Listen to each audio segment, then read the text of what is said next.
So, welcome to James Mete Smart Farm. I want to talk about the costly mistake that farmers are making in their farm.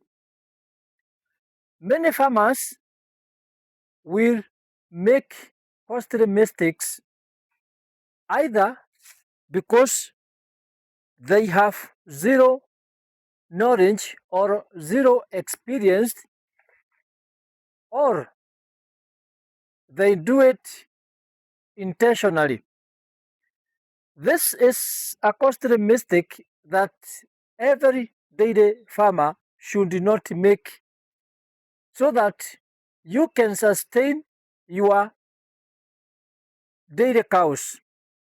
For you to sustain your dairy cows and for your farm to run smoothly, you need a consistent founder in your farm.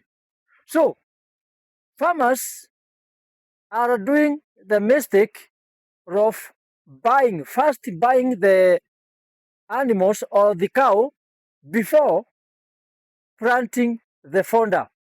So that is a costly mistake that will cost you a lot of money.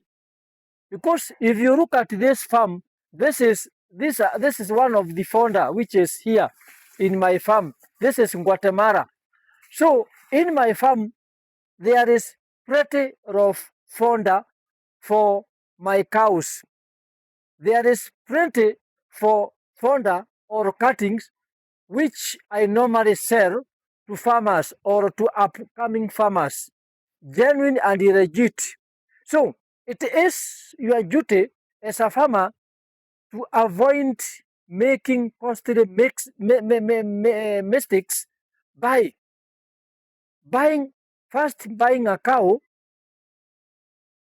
before planting your own founder.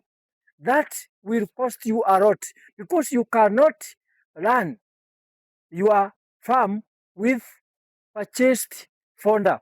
So don't make that mistake and you are going to make profit in your farm. So thank me later